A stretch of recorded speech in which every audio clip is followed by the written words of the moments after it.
Ito naman. Ito naman magagandang dalaga. Oh. Oh. Mga dalaga, mga single.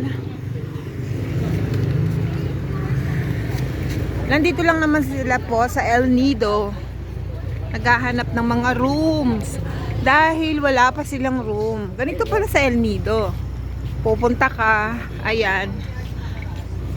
Bawa group kayo, pupunta ka, tapos hahanap kayo ng mga tutulugan nyo. Bawa house, room for rent, house for rent. Pagka ganon, buong bahay. Yon, hanap kayo ng mga may lutuan, may liguan, may CR. Kasi yung iba walang lutuan.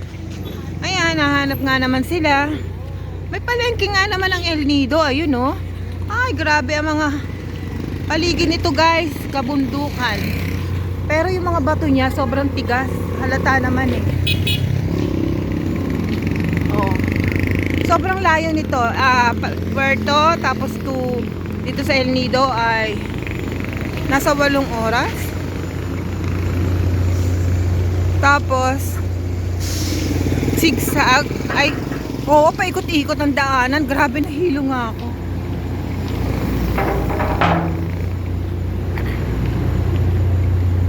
Yan naman ang magtita. Oh, magkasintangkad pala sila. Si Flower at si Cathy.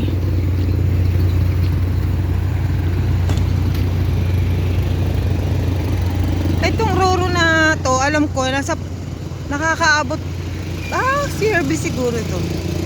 Kasi nakita ko dito sa Nara, Palawan eh. Pero nandito siya sa Puerto, nasa dito sa El Nido.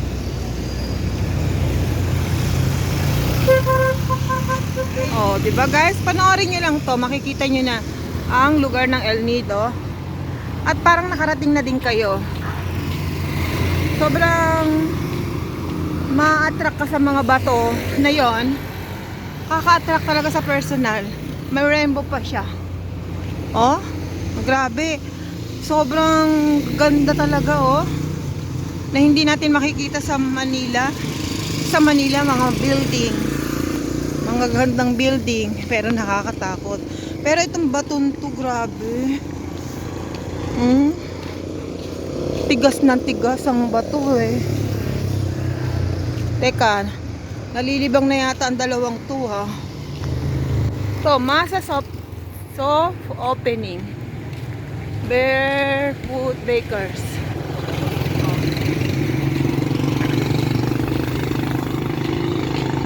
Malayo na nararating ha.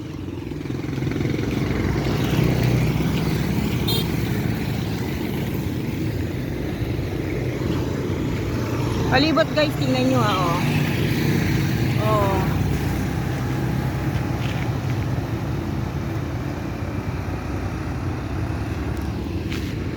Ay, malayo na din ako.